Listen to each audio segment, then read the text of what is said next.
సంఘస్థులు కూడా చెడ్డోళ్ళు అవుతారు.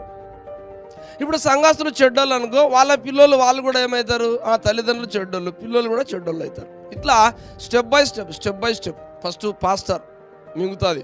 పాస్టర్కు తప్పుడు అలవాట్లు ఉంటాయి, పాస్టర్కు భారం బాధ్యత ఉండదు. నెక్స్ట్ పాస్టర్ క్రింద తనకు అనుకూలంగా సంఘ పెద్దలను ఉంచుకుంటాడు. సంఘ పెద్దలు మీరు ఉండండి అని. ఆ సంఘ పెద్దలు వాళ్ళ మారుమనసు పొందినా, బ్యాప్టిజం పొందినా అవి తనకి సంబంధం లేదు. సంఘస్థులు కూడా చెడ్డోళ్ళు అవుతారు. ఇప్పుడు సంఘస్థులు చెడ్డోళ్ళు అనుకో, వాళ్ళ పిల్లలు వాళ్ళు కూడా ఏమవుతారు, ఆ తల్లిదండ్రులు చెడ్డోళ్ళు, పిల్లలు కూడా చెడ్డోళ్ళు అవుతారు. ఇట్లా step by step first pastor మింగుతుంది. పాస్టర్కు తప్పుడు అలవాట్లు ఉంటాయి, పాస్టర్కు భారం బాధ్యత ఉండదు. నెక్స్ట్ పాస్టర్ క్రింద తనకు అనుకూలంగా సంఘ పెద్దలను ఉంచుకుంటాడు.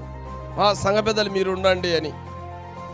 ఆ సంఘ పెద్దలు వాళ్ళ మారుమనసు పొందినా, బ్యాప్టిజం పొందినా అవి తనకి సంబంధం లేదు.